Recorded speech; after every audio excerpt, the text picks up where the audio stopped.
네, 안녕하세요. 캐시테이피 2021 캐시테이 세션 세 번째 시간을 맡게 된 서울의료원 박은시입니다. 저와 함께 자장을 함께 해주실 선생님은 아산병원의 이민석 선생님이십니다. 사실 KCT 세션에서 이렇게 간호 세션을 열게 된 거는 이번이 처음이라 굉장히 의미가 깊다 할 수 있는데요. 이렇게 간호 세션을 열 수 있도록 도와주신 KCT 전 회장님이신 이민석 선생님께 감사드립니다. 그리고 현 회장님이신 강준원 선생님께도 감사의 말씀 전합니다. 이번에 함께 해주실 패널 선생님 소개해 드리겠습니다. 서울 아산병원 김선배 선생님, 신촌 세브란스병원 김소영 선생님, 고대 안암병원 김태현 선생님, 강북 삼성병원 김태우 선생님, 건국대병원 박소영 선생님. 네, 첫 번째 연재는 이민석 선생님께서 소개해 주시고 두 번째, 세 번째 연재는 제가 소개하도록 하겠습니다. 세 개의 강의를 모두 마치고 디스커션 시간을 가지도록 하겠습니다. 이민석 선생님 부탁드립니다. 네, 선생님 감사합니다. 진짜 예전부터 선생님들께 이런 기회나 그다음에 이런 학술적인 모임을 자리를 만들어 드리고 싶었는데 제가 빠르게 이런 것들을 만들지 못했던 점을 정말 죄송스럽게 생각합니다. 이건 이 학회에서 니드가 없었던 건 아니고 학회에서는 항상 니드가 있었는데 우리 이제 선생님들께서 너무 바쁘시니까 사실은 학회에 환자 보시고 업무하시면서 학회에 인볼브 하시기가 사실 좀 많이 힘들었던 것 같습니다. 그래서 이번 기회를 통해서 우리 심도저실에서 근무하시는 간호사 선생님들도 조금 더 아카데믹한 그런 모임과 그 다음에 경험을 쉐어할 수 있는 그런 자리를 많이 마련했으면 좋겠습니다. 그런 의미에서 정말 이런 세션을 만들어주신 우리 박은신 부회장님, 그 다음에 여러 선생님들께 정말 감사의 말씀 드리겠습니다. 첫 번째 세션의 강의를 소개해 드리도록 하겠습니다. 첫 번째 강의는 아주대 고우영 선생님께서 Interpretation of Coronary Angiography에 대해서 강의를 진행해 주시겠습니다. 고우영 선생님 부탁드리겠습니다. 안녕하십니까. 아주대학교 병원 심도자실 간호사 고우영입니다. TCTAP에서 이렇게 처음으로 간호 세션이 진행이 되는데 저한테 이런 기회를 주셔가지고 정말 감사드립니다. 지금 온라인 상이어도 조금 많이 떨리기는 하는데요. 첫 시간인 만큼 이 코로나리 안지오그래피에 대해서 좀 간단하고 명료하고 또 핵심을 꼭꼭 짚어드리고 싶었는데 그렇게 할 수 있을지 부족하지만 잘 부탁드립니다. 이 사진은 CAGC 혈관 조형리에서 보이는 관상 동맥의 해부학적인 구조입니다. 끊임없이 운동하고 있는 우리 심장에서 혈액을 공급하는 동맥 혈관이 우측에 하나, 다음에 왼쪽으로 좌측에 두 개의 혈관으로 크게 세 가지로 나누게 됩니다. 오른쪽으로 가는 이 라이트 코로너리 아터리와 왼쪽으로 가는 레프트 메인 아터리를 시작으로 두 갈래로 나눠져서 왼쪽 앞을 주행하는 레프트 안테리어 디센딩 아터리와 잠시 옆쪽으로 돌아가는 레프트 서클렉스로 구분이 되어지고 이렇게 세 가지로 나눠지기는 하지만 혈관 시작점부터 프록시말, 미드, 디스탈로 해서 이제 각각의 이름도 다 있고 디스탈 RCA에서 갈라지는 이 가지는 PDA와 PL, 또 LAD 옆에는 다이아고널과 세탈 브랜치, LCX에는 OM 브랜치가 있습니다. 이 그림은 조금 더 이제 입체적으로 보려고 하는 그림이고요. 레프트 벤트리클 수축 운동에 이제 가장 큰 기여를 하는 게 앞으로 떨어지는 이 LAD이며, 그리고 이제 SA 로드, 또 AV 로드에 혈액을 공급하는 이 정기적 자극을 주는 데는 또 RCA의 역할이 가장 큽니다. 안지오를 볼 때 이제 가장 기본적인 촬영 툴을 좀 알아야 되는데 누워있는 환자를 기준으로 환자의 오른편을 RAO 뷰, 그다음에 왼편을 LAO 뷰라고 합니다. 마찬가지로 머리 쪽은 크레니얼 뷰, 이제 발치 쪽은 코달 뷰라고 하게 되는데, 그럼 한 예로 이 사진은 환자의 왼편, 그다음에 머리 쪽에서 LAO 크레니얼 뷰가 되겠습니다. RAO 코달, 또 RAO 크레니얼, LAO 크레니얼, LAO 코달 이렇게 여러 각도에서 관상동맥을 촬영을 해야 되는데 이는 환자의 해부학적 구조에 따라서 뭐 같은 뷰어도 원하는 부분을 관찰하기가 또 어려울 수도 있고 또한 이센트릭한 경우에는 그 양상이 보이는 양상이 다르기 때문에 정확한 진단을 위해서는 여러 각도에서 관찰을 해야 합니다. 영상을 하나씩 보시면서 우선 RCA의 모습인데요. LAO 30도 뷰에서 이렇게 RCA 전반적인 모습을 볼 수 있고 오른쪽은 RAO 30도에서는 이렇게 미드 RCA 모습을 볼 수 있도록 찍고 그다음에 이제 또 AP 크레니얼 뷰에서도 RCA 모습, 특히 디스탈 RCA와 PLPDA 부분을 더욱더 볼 수 있습니다. 이제 레프트 코로너리 안지오그래피를 찍을 때 왼쪽 사진처럼 AP 크리니얼 뷰에서는 LAD가 이렇게 길게 펴져서 에이펙스까지 잘 가고 있는지 그다음에 LAO 크리니얼 뷰에서의 LAD 모습 RAO 크리니얼 뷰에서의 LAD 모습 이제 마지막으로 설컴플렉스는 AP 코달 뷰와 그다음에 RAO 코달 뷰에서 이렇게 관찰할 수 있습니다. 이거는 이제 일명 스파이더 뷰라고 하는 LAO 코달 뷰인데 여기서는 이 레프트 메인과 그다음에 LAD와 LCX 이 오스티움 그다음에 이들의 바이포케이션을 또 자세히 볼 수 있는 뷰입니다. CAG 방법은 이제 다들 아시다시피 동맥혈이 이 티모랄 아터리와 라디알 아터리를 통해서 이제 검사를 하게 되고 이에 따른 진단으로는 뭐 스테미, 넌스테미, 뭐 언스테이블 안자이나, 스테이블 안자이나 이런 것들을 내려줄 수 있는데 이 밖에도 뭐 관상동맥에 기형이 있다거나 또는 관상동맥류, 뭐 동정맥류 또는 뭐 혈관에 경련이나 염축이 있는 것도 진단을 할 수 있습니다. 당연히 좁아진 부위가 있으면은 이제 인터벤션 PCI를 시행을 하게 되는데요. 이 시술을 통해서 혈관 흐름도 향상이 되면서 허혈도 완화를 시켜주게 되고 풍선 확장술과 또 스텐트 삽입술이 그에 해당이 됩니다. 드러글리팅 스턴트가 보편화되면서 이제 중재시술의 이제 발전이 많이 이루어지고 있는 상태입니다.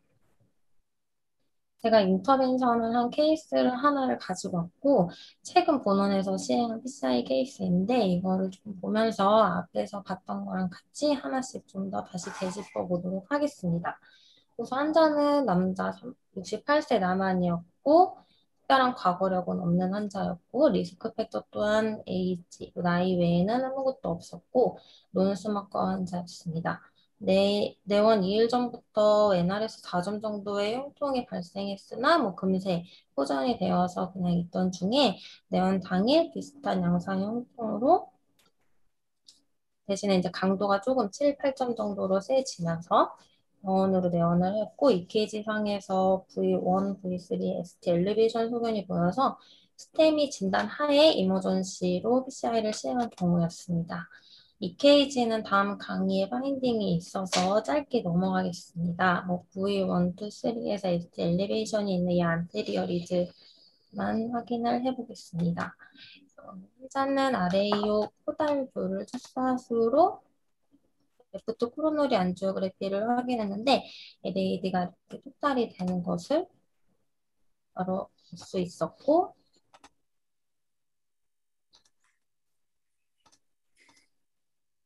스럼브 석션을 시행했고 석션을 하고 난 후에 영상입니다. 프리벌런으로 라프로스 2.5 20을 통해서 벌런을 해줬고 벌런 후 영상이고요. 네, 프록시말 LAD에 이렇게 시너지 3.5에 16mm 스텐트를 넣고 나서의 또 영상입니다.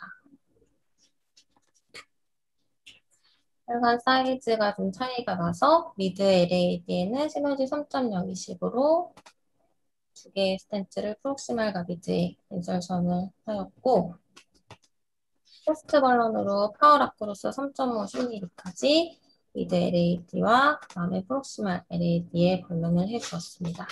그리고 나자 플로우가 와서 아데노신 주입 후 나아진 모습을 보고 인터벤션을 마친 케이스입니다. 이 PCI 리포트는 방금 보여드린 환자의 저희 현재 본원에서 쓰고 있는 EMR PCI 노트 기록지를 그대로 가지고 왔는데요. 하나씩 보면 다이그노스틱 엔지오를 했고 피머럴 아터리로 어프로치를 해서 적힌 레프트, 라이트 카테터를 사용했다. 이에 대한 파인딩으로 레프트 메인을 미니말이고 프록시마 LAD는 토탈 어클루전, LCX는 디퓨즈, 그래서 PCI를 시행을 했는데 이비오 카테터로 런스루 가이드 와이어를 사용해서 템퍼러리 페이스 메이커도 넣었고 프록시마 LAD와 미드 LAD의 스롬보 석션을 통해 아스피레이션으로 스롬보스를 또 아스피레이션을 했고 프리벌런, 시너지 스텐트, 포스트 벌런 이런 기록들이 다 상세히 적혀 있습니다. 마지막으로 슬로우 플로우가 왔다라는 것도 적혀져 있고 이 환자의 진단은 스테미로 내려졌으며 CAOD 원베슬 환자이다 이렇게 리포트 작성이 되는데 여기서 하나씩 보면 우선은 토탈 어플루전은 팀이 0 또는 1일 때를 내기라고 그럼 팀이 플로우는 이제 그레이드 0부터 3까지로 나눠서 볼 수 있는데 0은 앞으로 가는 플로우가 전혀 없이 완전히 막힌 경우를 말하고 1은 앞으로 가는 플로우가 있기는 하나 혈관 끝까지 다 못 가는 경우 그다음에 2는 혈관 끝까지 플로우가 다 가나 조영제가 가는 속도 또는 그 없어지는 속도가 다른 혈관에 비해서 뚜렷이 느린 경우 이제 그레이드 3는 혈관 끝까지 플로우도 다 가고 속도에 저하가 없는 이제 정상인 혈관을 얘기를 합니다. 그다음에 이제 이 밑에 있는 또 시비어 칼슘이라는 얘기도 있었는데요.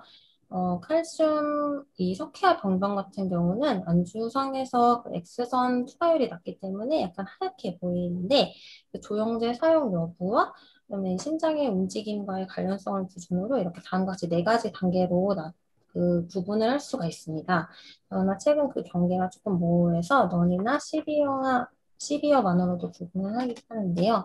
제가 또 다른 혈관에 시비어 칼슘이 많은 또 영상을 또 가지고 왔습니다. 영상을 보시기도 전에 대충 모양이 이렇게 조영제가 투여되기 전부터 석회화 소견이 관찰되는 RC 혈관이었습니다. 그래서 이건 시비어랑 칼슘 혈관이었고요. 다음은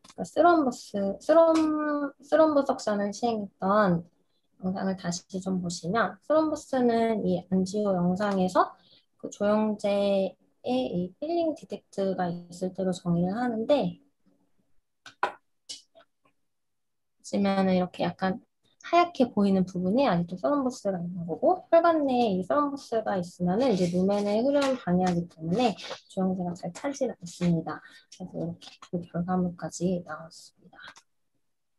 그다음에 이제 이쪽에 보면 디퓨즈라는 말이 또 리포트에 있었습니다.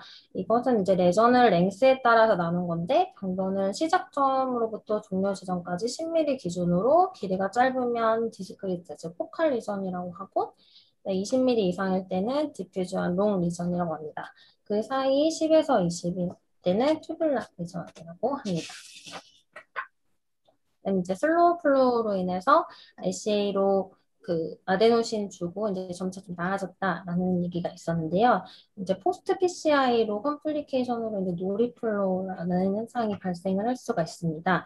혈류가 개선이 됐는데 다시 또 혈류 장애가 발생하는 경우로 당연히 안지오상에서 티미플로우가 떨어지는 걸 통해서 확인을 할 수가 있고 일반적으로 슬로우 플로우는 티미2인 것으로 정의합니다.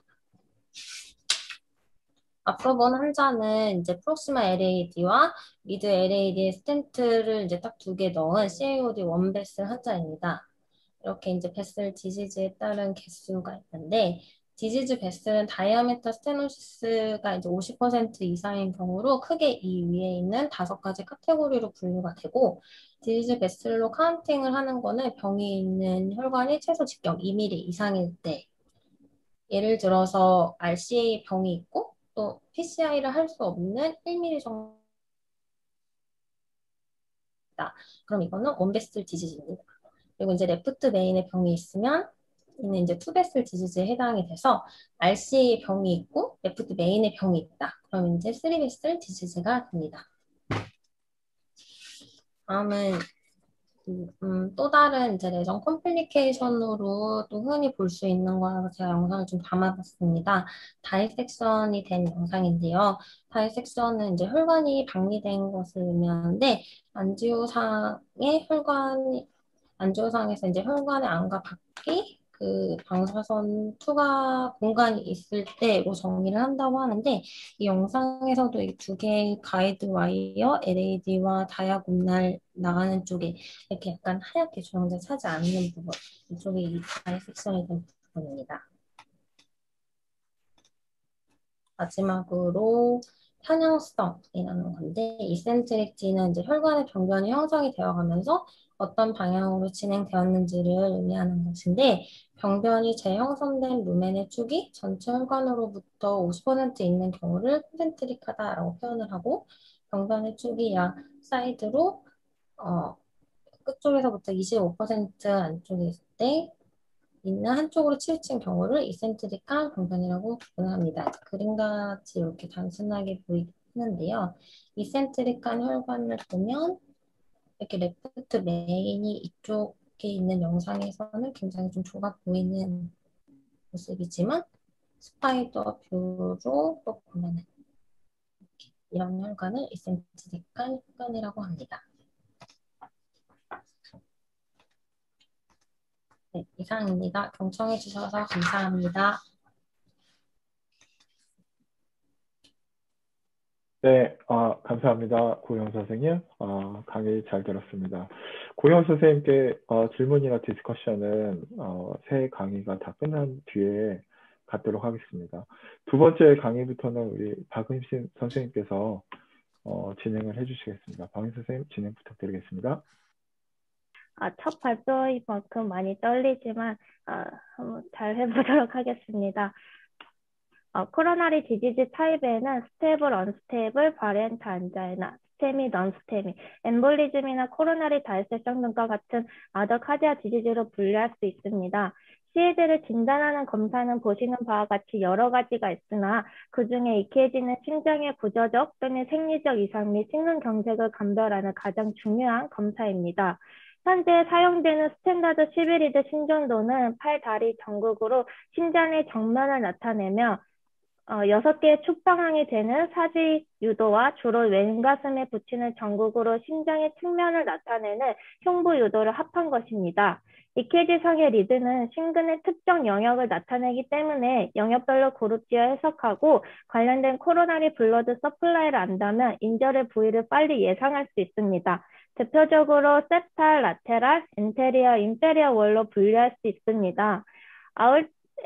심도 증상 AVR 아울타로 보고 리드 2, 3, AVF는 인테리어 월을 나타내며 주로 RCA가 관리하는 영역입니다. V1, 2는 septal, V3, 4는 인테리어 월을 나타내며 주로 LCA의 LAD가 관리하는 영역이고 리드 1, AVF, V5, V6는 라테랄 월러 서컴플렉스가 관리하는 영역입니다. 이렇게 코로나리 아터리가 동맥경화 또는 스럼보로 인해 폐색되는 순간 20분에서 40분 이내로 심내막부터 조직 괴사가 진행되며 인절이 임팍슨을 받게 됩니다. 그거에 따라 EKG 변화가 나타나게 되는데요. 서열 부위는 주위의 정상 조직보다 좀 더 음극을 띄어서 ST 분절 하강 모양을 만들며 비정상적인 통로로 재분극이 일어나 팁하는 인벌전이 발생합니다. 인저리 부위는 완전히 재분극하지 못해 주위 조직보다 양극을 띄어서 ST 엘리베이션이 나타나고 심근 손상 및 허여 부위를 따라 비정상적인 재분극 경로가 나타나기 때문에 팁하는 인벌전 된 채로 남아있게 됩니다. 완전히 임팍된 부위는 죽은 조직으로 재생되지 않아 정기적으로 중성이며 심근 괴사의 징후로 어브노멀 Q웨이브가 발견될 수 있습니다. 따라서 CAD 질환이 있을 때는 Q웨이브의 변화, ST 세그멘트의 변화, 패솔로지 Q웨이브가 있는지 중점적으로 봐주시면 됩니다. 심장의 특정 부위에 대한 산소 공급 감소는 티파를 통해 알 수 있으며 심근경색 초기에 나타나는 하이퍼 아큐트 T웨이브랑 상대적으로 폭이 넓고 대칭적으로 높아진 경우를 의미하고요. 이스케미 시기가 지나면 원상태로 돌아옵니다. 그러나 폭이 좁고 대칭적으로 높아진 T웨이브는 하이퍼칼레미아로 인한 소견을 의미하기 때문에 이 둘을 구분 지을 수 있어야 합니다. 텍솔로즈 Q웨이브란 있을 수도 있고 없을 수도 있으며 아크트 MR 신전도 중 가장 마지막에 나타나면 지속됩니다. 너비 0.04초 이상, 깊이 2mm 이상 되어야 하며 한 곳이 아닌 2개 이상의 유도에서 Q파가 관찰되는 경우에는 괴사한 근육의 흉터로 남게 되는 상태는 올드 임팍을 시사합니다.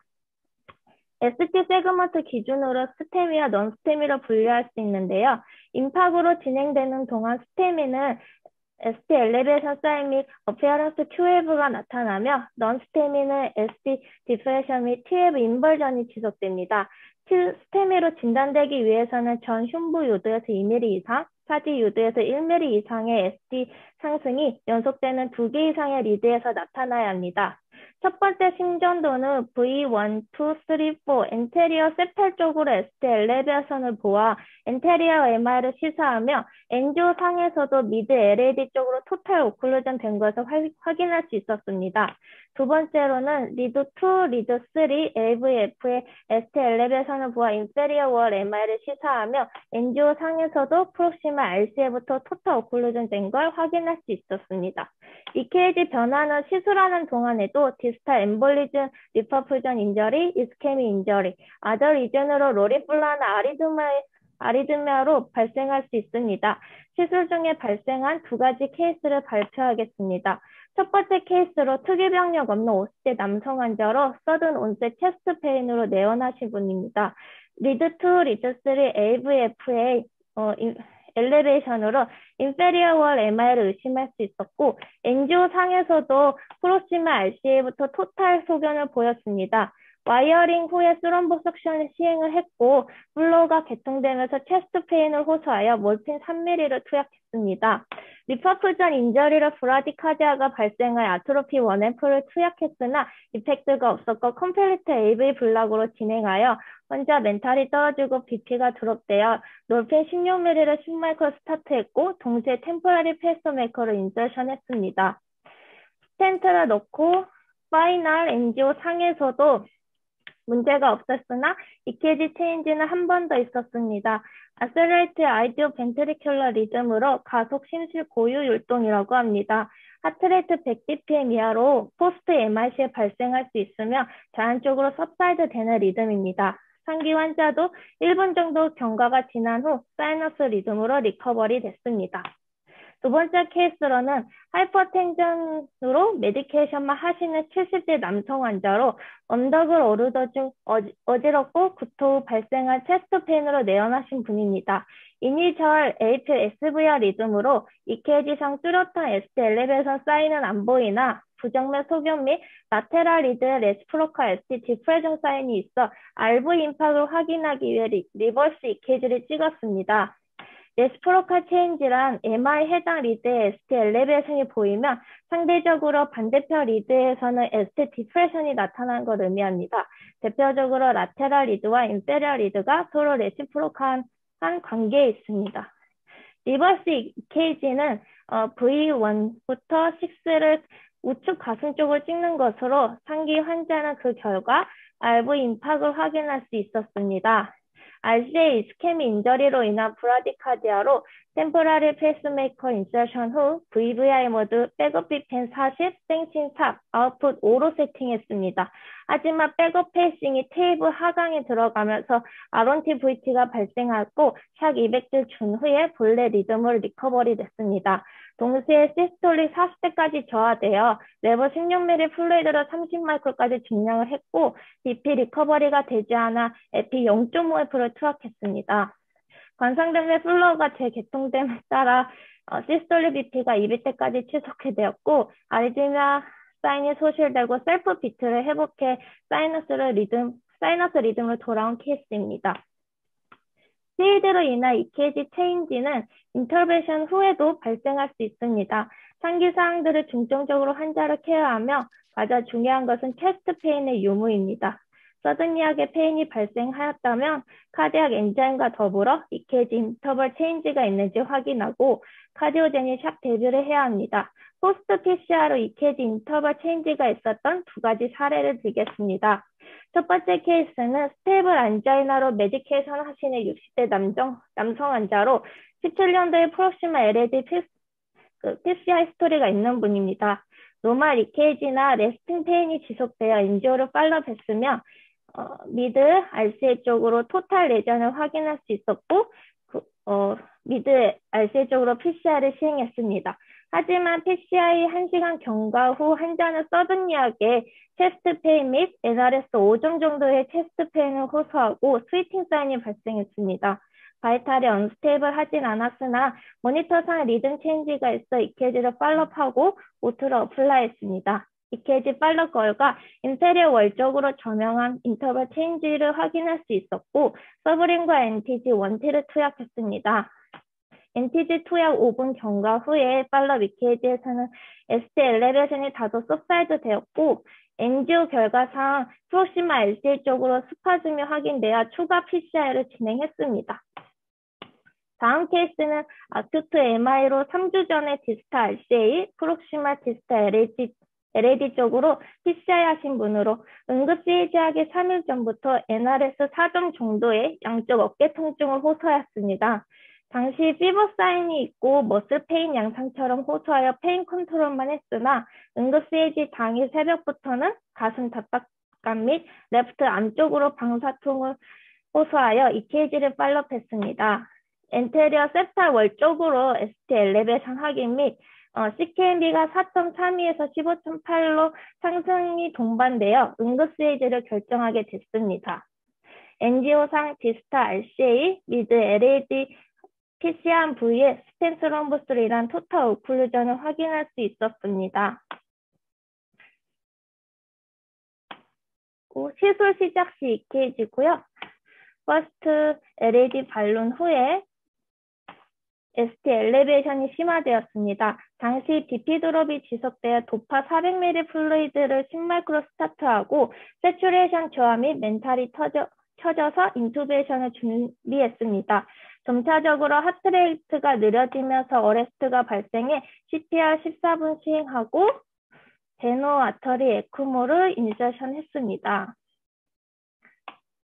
그 후 진행한 엔지오 상에서 LAD 쪽으로 리콜이 와서 어레스트가 유발되고 더욱 심화된 ST 세그멘트 변화를 확인할 수 있었습니다. 파이널 엔지오 영상이고요. 디스타 LAD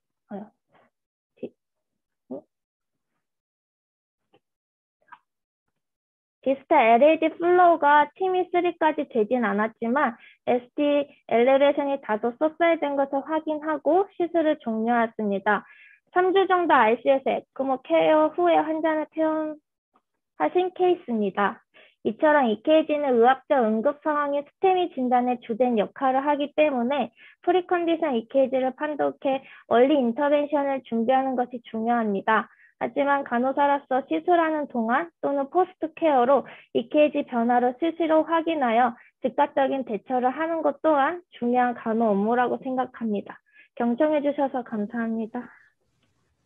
선생님 수고 많이 하셨습니다. 그 케이스까지 굉장히 빠르게 잘 설명해 주셨습니다. 다음 강의로 넘어가겠습니다.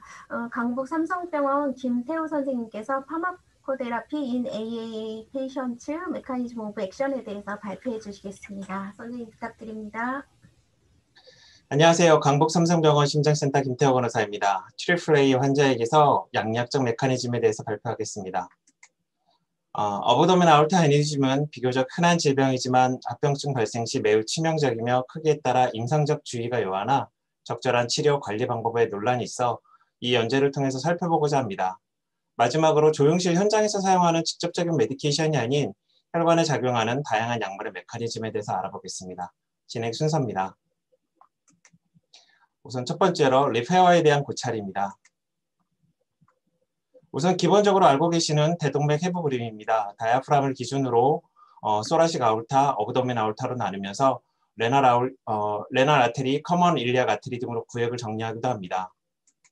복부 대동맥류는 흔히 트리플 A로 많이 불리고 있으며 정의는 다이아프람 아래 어떤 부위든 정상 범위 1.5배 이상의 딜라테이션이 되어 있는 경우를 말합니다.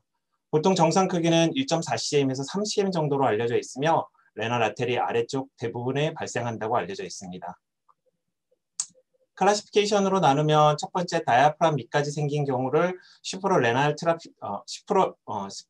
트리플레이, 두 번째로 레날 아테리에 영향을 미치지 않는 파라레날, 세 번째 레날 아테리에 가까우나 침범하지 않은 적스터레날, 그리고 네 번째 레날 아테리와 커먼 일리악 아테리 어느 곳에도 인접하지 않은 인프라레날 형태로 구분하고요. 또한 몰폴로지에 따르면 우선 true와 false로 나누는데 그 중에 true는 세클라 타입과 퍼지품 타입으로 나뉩니다. 세클라 타입은 한쪽으로 익센트릭하게 되어 있는 거고 퍼지품 타입은 양쪽으로 컨센트릭하게 붉어진 경우입니다. 아울러 false 에누리즈마는 슈도 에누리즈마라고 부르며 동맥의 데미지의 결과에 따라서 어드벤티아나 미디아의 럽처가 되어 펄세이팅 헤마토마가 생겼을 경우입니다. 아울러 동맥혈관의 세계층 중 안쪽인 인티마의 스몰 티어 또는 럽처가 발생된 경우를 다이섹션 에누리즈마라고 정의합니다. 이렇게 진행된 아ortic 에누리즈마는 히스토리 테이킹, 피지컬 이그잼, 엑스레이, EKG 등 기본 검사와 더불어 울트라소노, CT, MRI 등 확정적 진단 검사를 하게 되는데요. 아시다시피 CT가 골든 스탠다드입니다.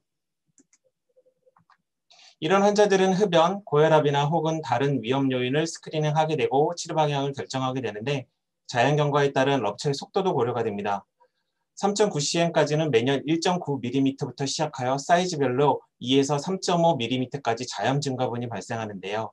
그에 따른 위험성도 증가하게 되는데 4.0cm까지는 제로였다가 1cm 증가하면서 위험도가 더블로 증가하게 됩니다. 보통 3cm이 넘어서면 2년에서 3년에 한 번씩, 4cm이 넘어서면 6개월에서 1년에 한 번씩 검사하여 진행 속도를 보게 됩니다.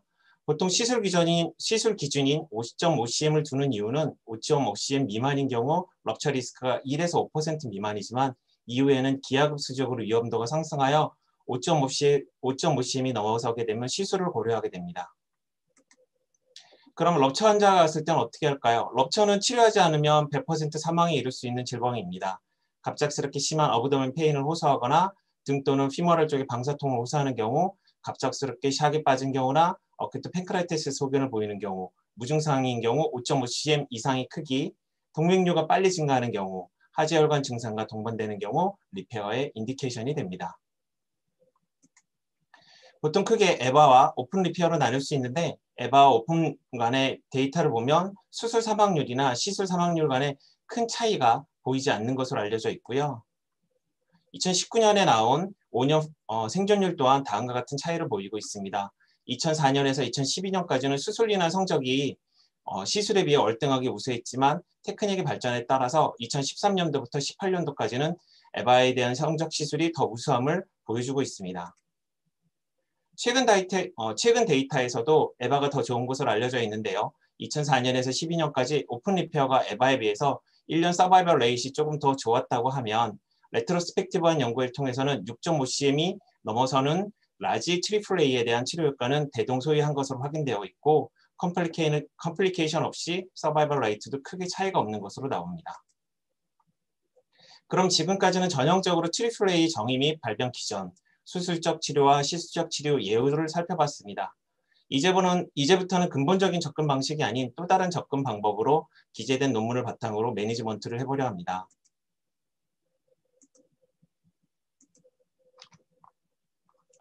잠시만요.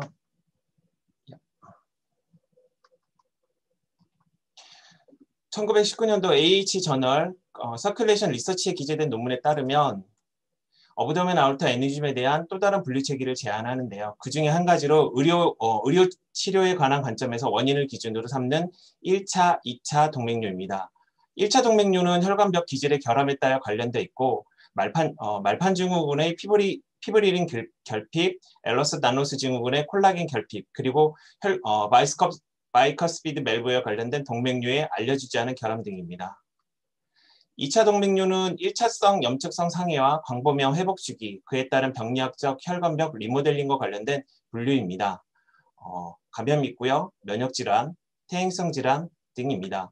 이런 분류는 혈관의 국소적인 패턴 및 혈관벽에 대한 스트레스에 기인하며 결과적으로 면역질환의 맥락에서 전신 면역 억제 증후군 및 거대 세포 동맥염 및 감염과 관련된 트리플 A 항생제 단계입니다.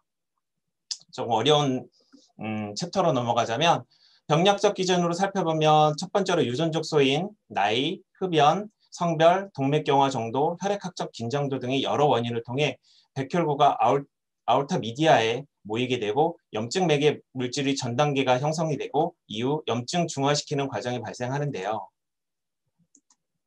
이런 중화 과정이 충분치 않을 경우 수년에 걸쳐 구조적으로 변화를 일으키고 점차적으로 동맥벽의 긴장도를 떨어져서 결과적으로 복부대동맥 확장을 진행됩니다. 간단히 요약하면 국부적인 염증 반응은 그에 수반되는 단백질 불균형의 형성이 되고 그런 이유들이 겹쳐서 2차 반응들이 집중됩니다.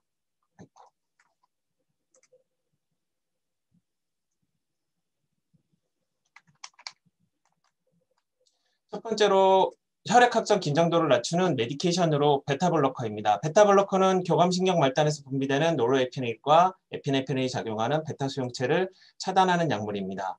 이 효과가 다음과 같은 기전에 작용하게 됩니다. 이렇게 심파세틱 너버가 스티뮬레이션 되면 맥박이 증가하고 카디아가 아프시 증가하며 혈관압이 증가합니다. 그렇게 되면 아스로스칼로시스가 생기고 엔도셀리엄의 디스펑션이 상승하게 되고 플락 스테빌레이션이 감소하며 아티리얼 스티프니스가 증가하여 럽처 위험성이 증가하게 됩니다. 두 번째로 AC 이니비터의 ARB입니다. 이 메디케이션을 설명하기 전에 낯익으면서도 익숙해지지 않은 그림을 먼저 봐야 되는데요. 레닌, 엔지오텐신, 알도스테론 시스템, 즉 라스는 인체 혈압과 체액 균형을 조절하는 주요 항상성 기전인데 이러한 시스템의 최종 단계의 효소가 엔지오텐신 컨버팅 엔자임입니다. 엔지오텐신 이니비터는 이런 엔지오텐신 1을 2로 전환을 모두 억제하고 이 엔지오텐신 이니비터는 이런 작용들 중 혈관 확장시키는 작용, 혈전 형성을 억제하는 작용들이 있지만 보다 광범위하게 생리학적 현상을 누리기 때문에 여러 가지 부작용이 동시에 일어나기도 합니다. 이에 반해 ARB는 선택적으로 작용합니다. AC 이니비터가 엔지오텐신 2 생성 자체를 막는 데 반해서 ARB는 라스 시스템 중 선택적으로 라스의 블록으로 생기는 부작용을 감소시킬 수 있습니다.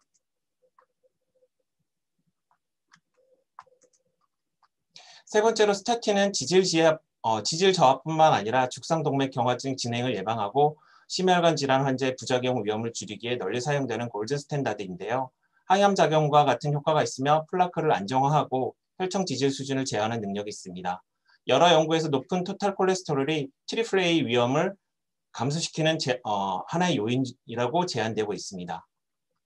마지막으로 항생제 요법입니다. 첫 번째로 사용하는 건 마크로라이드계입니다. 검색창에 마크로라이드라고 검색하면 세균의 단백질 합성을 억제하여 항균 작용을 나타내는 약물이라고 뜨는데요.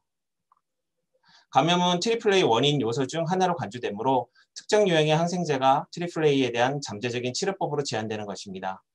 여러 연구에서 클라미디아 뉴모니아라는 균이 동맥 죽상 경화 병변에 복부 대동맥류에 관련이 있음을 알려졌습니다. 이 클라미디아 뉴모니아를 억제하는 항생제가 마크로라이드계입니다. 또 다른 항생제로 테트라사이클린입니다. 마찬가지로 이를 검색하면 세균의 단백질 합성을 저해하는 약물로 나오는데요. 이 항생제를 가장 많이 사용하는 게 여드름 치료제입니다. 여드름 치료제로 잘 알려있지만 염증 억제 효과에 관련된 많은 보고가 있고 테트라사이클린, 즉 톡시사이클린을 사용한 치료가 트리플A 실험적 모델에서 트리플A 발달에 억제한다는 것을 보여주며 항생물질의 효과를 가지기보단 염증세포 침투하는 염증의 선택적 억제 메커니즘을 가진다고 제안되고 있습니다. 조금 정리하자면 2013년도 일본 심장학회지에 게재된 저널입니다. 특정 유형의 항생제를 사용하여 트리플A에 대한 잠재적인 의학적 치료에 대해 알아보고자 하였습니다. 이 저널을 요약하면 트리플A에 대한 염증세포 화학 반응에 대한 위약군과 비교하여 p-value 0.014로 에너지마레의 성장을 억제하였고 그에 따라 클라미디아 뉴모니아라는 세균이 동맥의 아스로스칼로시스 리즘 및 복부 대동맥류와 관련이 있음을 보고되어 있습니다. 그런데 앞서 설명드린 약제들에 대해서 심도 깊은 연구가 계속될수록 클리어하게 약제를 사용을 제한하지 못하게 되었습니다. 첫 번째로 베타블로커입니다. 캐나다 동맹류 실험에서 전형적 무작위 대조 실험을 수행하였고 그 두 그룹 간의 성장률에서 유효한 차이가 없음을 입증하였고 ACAH 가이드라인에서는 클래스 2B로 평가되고 있습니다. 두 번째 AC 이니비터 ARB입니다. 대조적으로 몇몇 코호트 연구는 AC 이니비터와 ARB가 트리플레이 성장 사이에 연관성이 없다고 제안되는 논문이 발표되고 있는데요. 세 번째는 스타틴입니다. 스타틴 처방과 트리플레이 확장 사이에서는 연관성이 없고 여러 메타 분석에서 일관성이 없는 결과를 얻었습니다.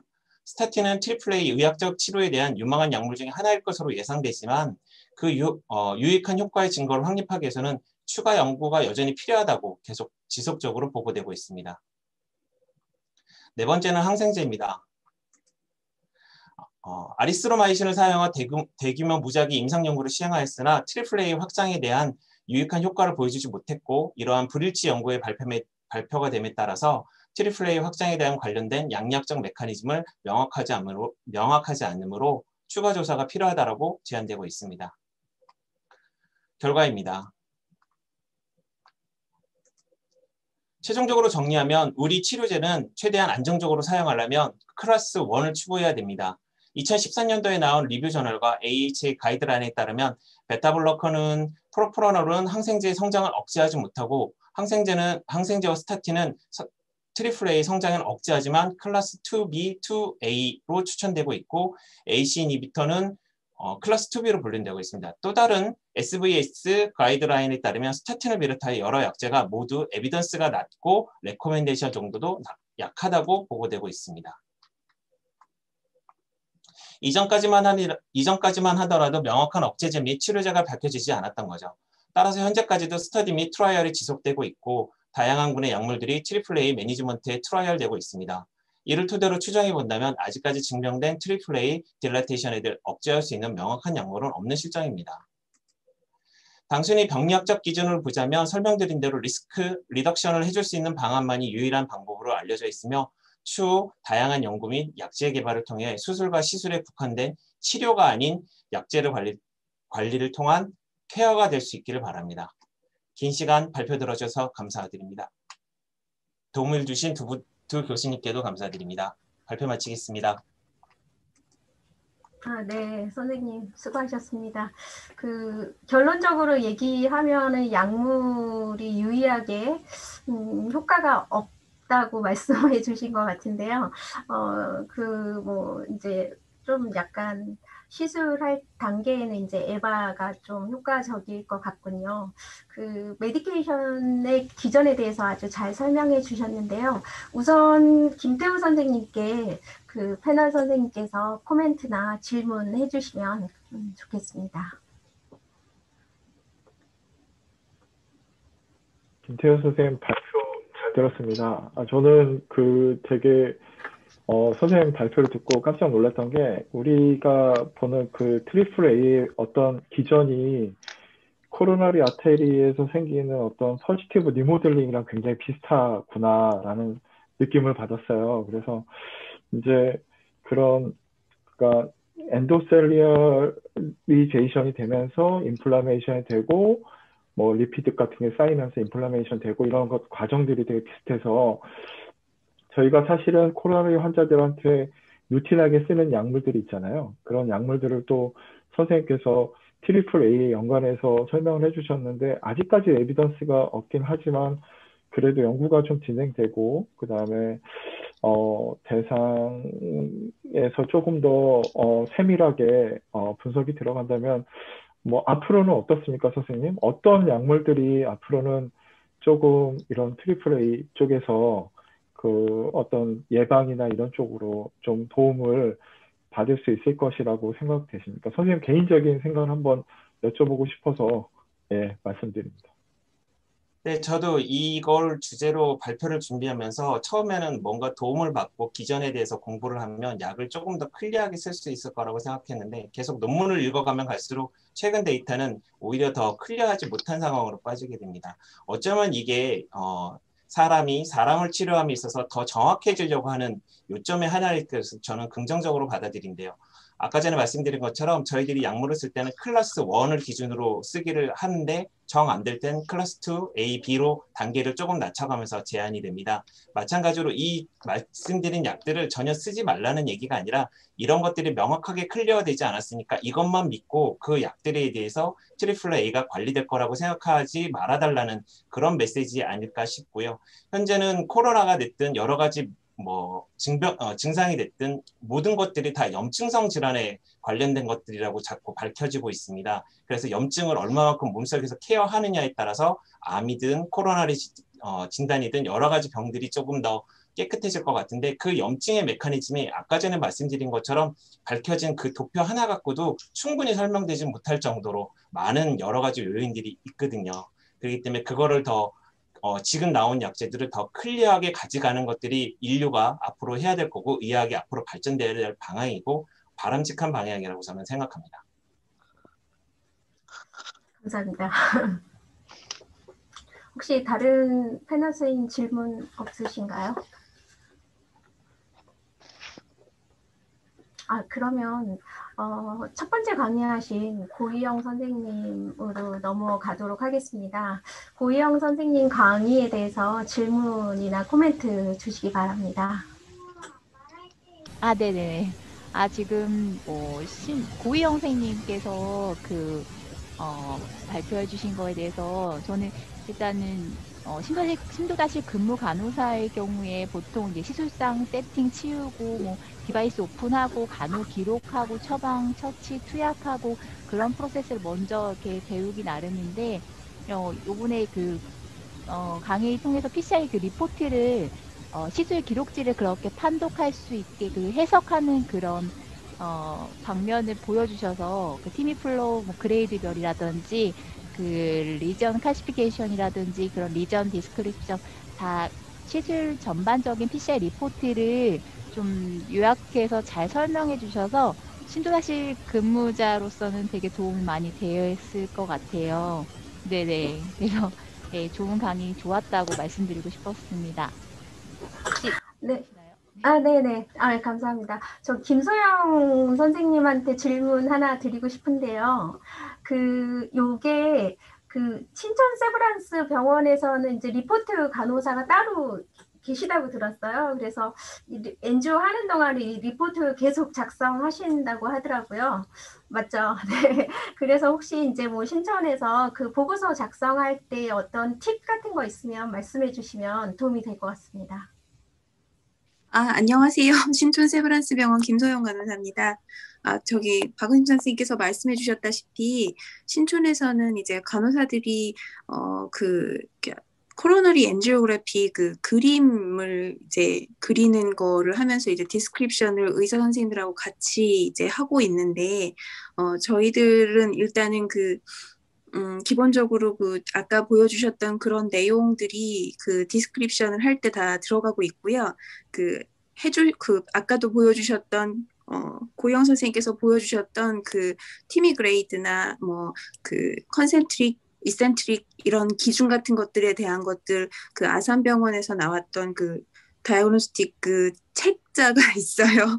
거기에 이제 모든 디스크립션에 대한 그런 기준들이 나와 있는데 이제 그거를 이제 참고로 해서 저희 중재시술 연구회소에 나온 교수님들께서 만들어주신 매뉴얼에 이제 기인해가지고 이제 저희들이 작성을 하고 있는데 엔지오그래피를 보고 1차적으로 이제 저희들이 이제 디스크립션을 남길 때 이제 병변 50% 이상 이제 이런 것들 그리고 거기 고영 선생님께서도 말씀해 주셨다시피 2mm 이제 이상 되는 병변들에 대한 뱃을 이제 진단을 내리고 그리고 이제 저희들이 쓴 걸 확인을 이제 하신 다음에 큰 무리가 없으면 이제 그걸 가지고서 이제 의사 선생님들께서도 리포트를 쓰시고 QCA를 해서 이제 하고 있고요.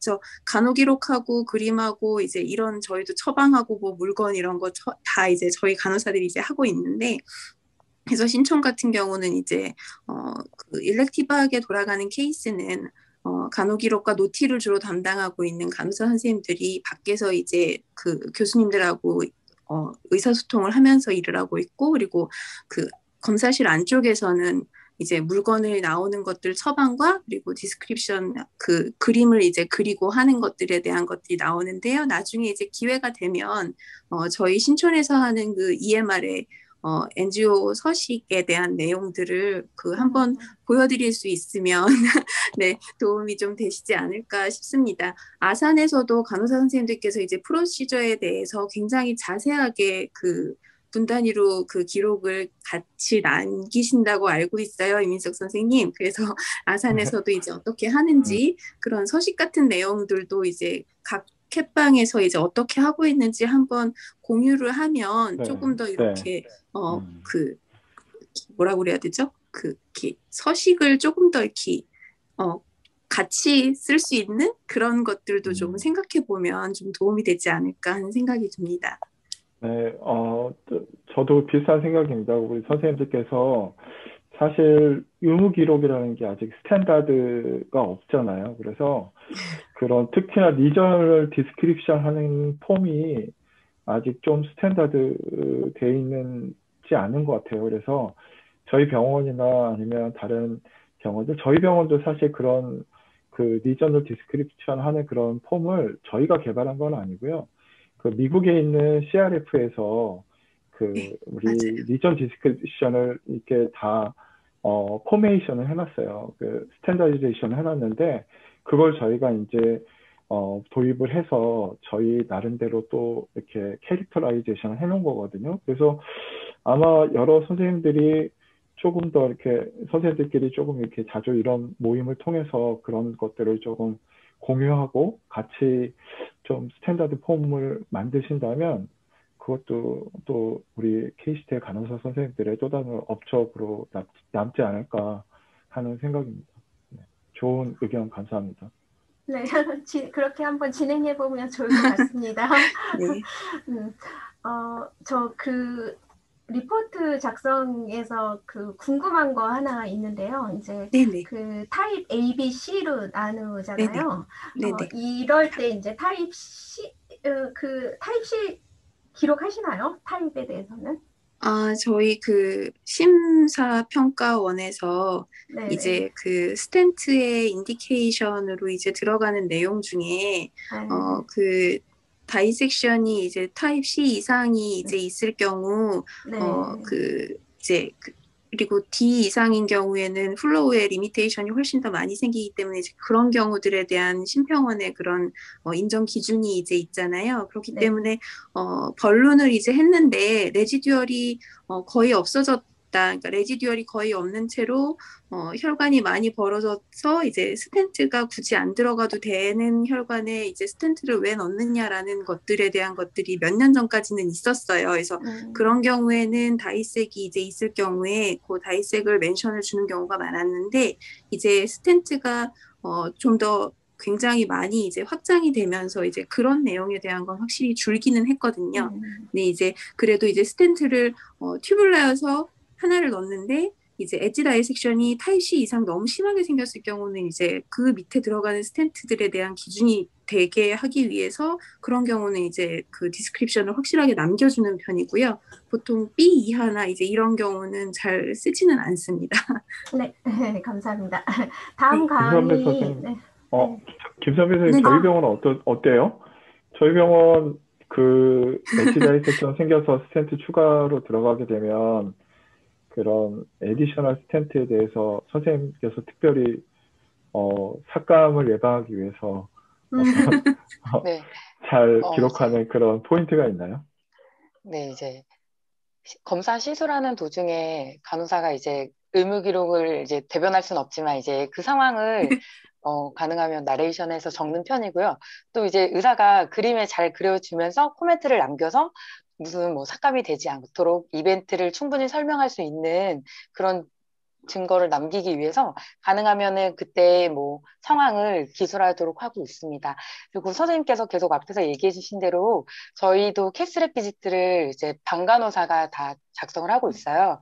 그래서 방간호사가 검사를 할 때 환자의 기록도 자세하게 하는 편이고 처방도 하고 또 그러면서 의사가 작성한 그림이랑 그 사용한 모든 것을 다 하느라고 방검사 굉장히 바쁜 편이지만 그리고 또 이제 그림에 어떤 잘못된 점도 다 걸러줘야 되고 또 뭐 예를 들어서 뭐 프리발룬, 포스트발룬, 최대 기압 그런 것까지 다 적어주고 있어서 간호사가 되게 하는 게 많다고 생각을 해요. 그럼에도 불구하고 우리에게 남겨지는 거는 의무기록밖에 없기 때문에 방금 선생님들이 논의한 것처럼 이런 게 뽀말하게 정형화가 되어 있다면 전국에 있는 캣방에 이런 문제점이나 이런 포멀한 기록들이 정형화가 되면 좋겠다는 생각을 해봤습니다.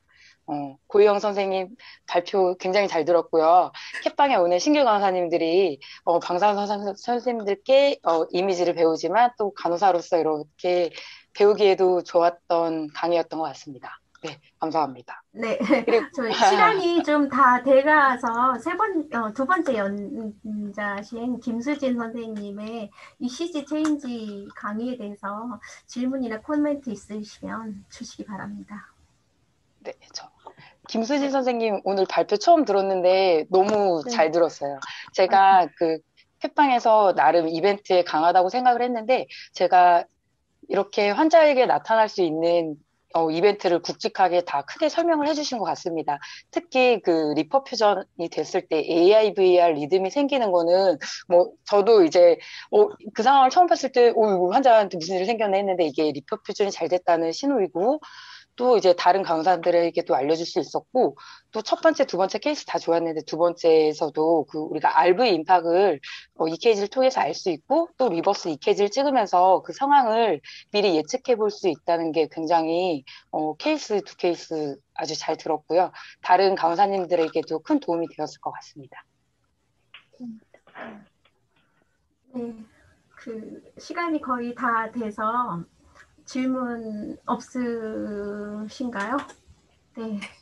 저희 병원은 특히나 레프트 메인 환자를 많이 봐서 우리가 EKG 볼 때도 레프트 메인을 감별할 수 있을 것이라고 맨날 교수님들한테 이렇게 얘기도 듣고 같이 트레이닝도 하거든요. 그래서 오늘은 언급되지 않았지만 그 AVR 리드의 시그니피컨트한 ST 엘리베이션은 레프트 메인 우리가 감별할 수 있다는 거를 한번 말씀드리고 싶습니다. 저희 병원에 워낙 많이 보니까 오늘도 그런 케이스가 있었죠. 그래서 네, 어쨌든 선생님들한테 좋은 강의 너무 감사합니다. 네. 네, 너무 감사드리고요. 다음에도 저희 또 이런 시간 가지기를 원하고 이제 그때도 많은 도움 부탁드리고요. 네, 코로나 백신 다 맞으셨죠? 이제 빨리 집단 면역 형성되어서 저희가 빨리 얼굴 뵈었으면 합니다. 네, 오늘 발표해 주신 선생님, 자장 선생님, 패널 선생님 모두 수고 많이 하셨습니다. 감사합니다. 감사합니다. 감사합니다. 네, 감사합니다. 네.